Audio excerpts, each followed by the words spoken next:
I'm diving into Stone of Farewell today to see if it's really the perfect epic fantasy sequel. Come join me.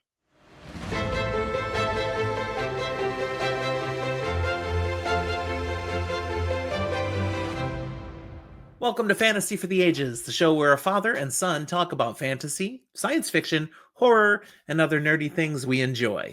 Just Jim, the father of this channel, with you today, talking about a book I've recently read. If you enjoy this, don't forget to give us a like and subscribe to the channel, please.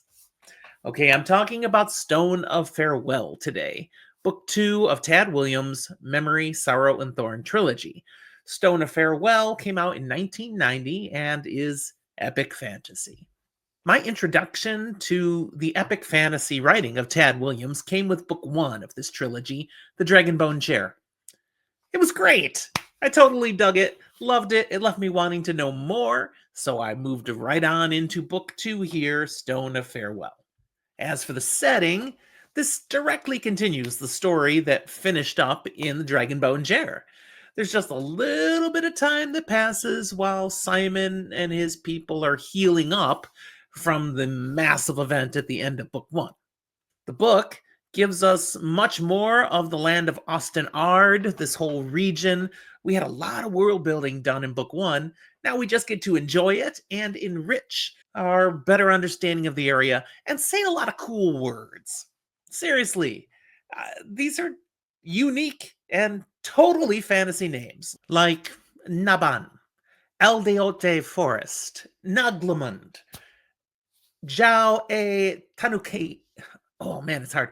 Ja E Tinukai.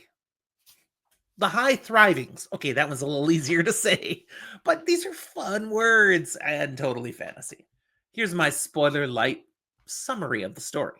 So again, if you haven't read this yet, you're safe here, but there is a full spoil commentary at the end, so if you've read the story and want to know the deeper things I thought, stick around for that. This book is what I consider a classic bridge novel between book 1 and book 3 of a trilogy. While Simon and his companions in book 1 have acquired the sword Thorn, Prince Joshua and his allies have taken a great defeat, the fall of his keep of Naglamond. And the Norns have entered into the story, a direct conflict with the good guys as they came to the aid of King Elias. For the various players cast in a variety of directions in the story, we've got Simon, Joshua, Princess Miriamel, others.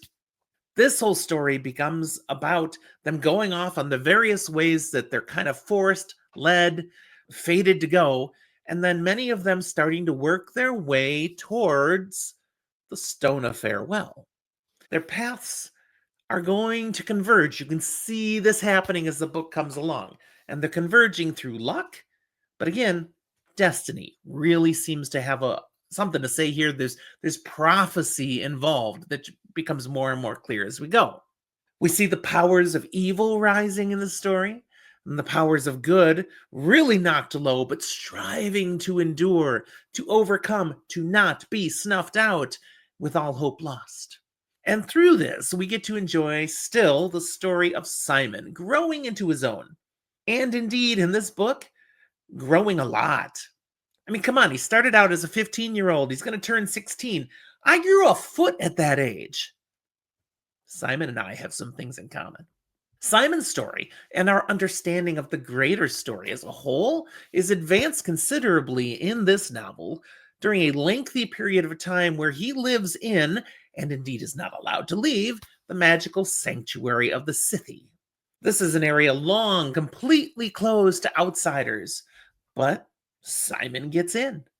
And while there, he and we will gain a much deeper insight into the history of this world, and specifically the Scythi and the Norns, who are not what you thought they were, and how their past is now resurfacing and going to be a problem for everybody. In many ways, these events with Simon among the Scythi represent a major turning point of this trilogy. Again, as a bridge, the second of 3 books, not much is resolved in this novel. Yes, some things happen and we get some new revelations, but a lot of it is just setting up the conclusions to come in book 3. It's quite entertaining, though, and it has a faster pace than book 1, so it actually felt much shorter than the Dragonbone Chair, but I went and looked. These books are almost identical in length. That was actually a shock.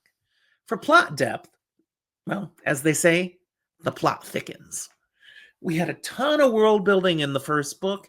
Now we get to build on that, and we begin to learn much more about this world, its current state, and its history. And we discover that things we thought we already knew, nah, we don't know anything. What we knew was even wrong at times. The book has a number of revelations as characters discover hidden truths about the past, about magic, about how they might be able to resist the dangerous will of both the Storm King and the Queen of the Norns, Atuku, another good fantasy name. I value how much is baked into this story and how it draws the reader in with its rich depth. For characters, well, our favorites are back again: Simon, Binabik, Prince Joshua, Princess Miriamel, but we get much more time and depth with additional characters here, all with unique reasons to love what we see. Sludig, the knight Daernoth, Tiamak of the swamp-dwelling Ronaman people, the former monk and tortured soul Cadrak, and perhaps my favorite character in the whole trilogy so far, Duke Esgrimnor. Duke Esgrimnor. Gotta get used to saying that. Tad Williams truly shines in the characters he creates, adding incredible richness to the story being told. These feel like very real people to me, from top to bottom. For writing style, this is some epic fantasy at its best, in my opinion. The vast world, with its distinct regions, only grows richer as you keep reading. But here, the pacing of this book keeps you moving much better than in book 1. There's a lot going on, even while there's a lot of waiting, but the waiting doesn't drag out. The book has a lot of content to share with you that's just interesting, while characters are stuck, not able to move forward for a variety of reasons. And of course, they've got to do some of that because we've got to hold some things back for the grand finale to come.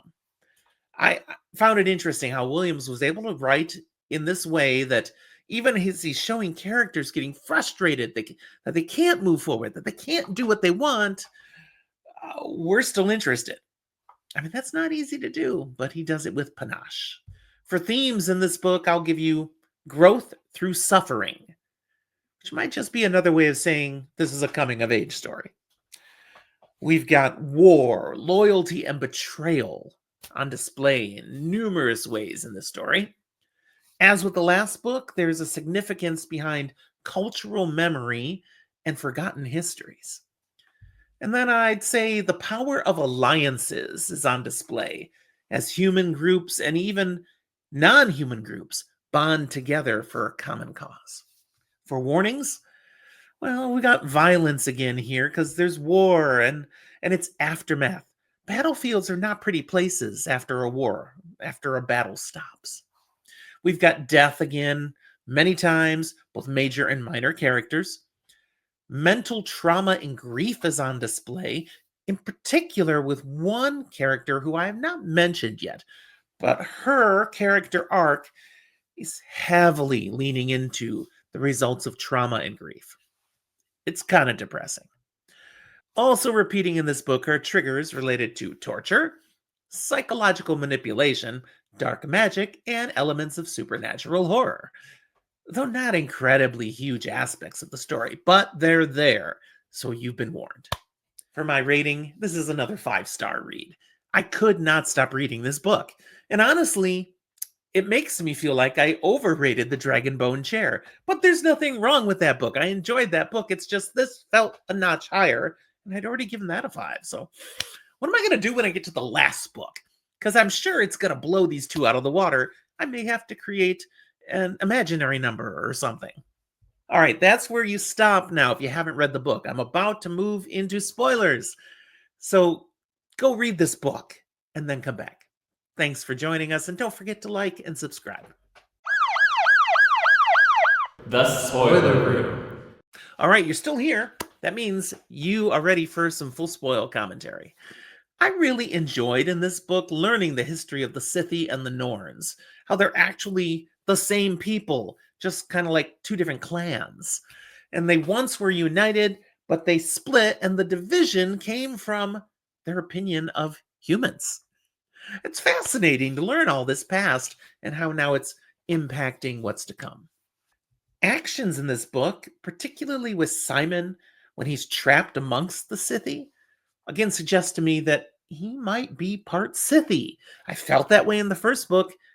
I feel like we're getting more hints. Still not confirmed here. I really want to know that. I hope it's revealed in the third book. I also really wish we knew the secrets that Amalosa, was that her name? The the matron of the Scythy, the oldest amongst them. I want to know what she delved from Simon. But no, she's killed before she can reveal all the secrets. Not nice, Williams, but brilliant. You got me really thinking. I also really enjoyed, during that time in the Scythy Enclave, getting to know Aditu, Jariki's sister. Though I haven't yet figured out if she's just intrigued and curious about Simon, or if she's literally hitting on the guy. I mean, Simon hasn't figured it out either, but it's a lot of fun. Their interactions, the time they spend together, I want to see where this goes. This book does confirm that the three swords, memory, sorrow, thorn, though we don't really call that one memory yet, but come on, you can figure it out, that they're central to prophecy and may be the only answer to the threat of the Storm King. We still don't know why or how, but there's something there, and obviously this will become an even more driving purpose as we move into the third book of the trilogy. Megwin. Oh my goodness, what a tragic character. Tad Williams is not nice to this person at all. My heart just went out to her. How can you pile on so much to this young lady? Man. And then there's Cadrak. I both love him and hate him, just like I think we're supposed to. I'm hoping we will have an incredible redemption arc played out in the final book for this guy. Fingers crossed. All right, that's what I have for you. There's my thoughts on Stone of Farewell. You've read this. Tell me what you think. What do you think about my thoughts, my speculations? What did you think about the book as a whole? Anything you want to say, put it down in the comment box. I always read them, and I do still respond. I know we're getting more and more subscribers, more of you who like to respond, but I still fit in the time. Thanks for watching. We'll talk to you next time.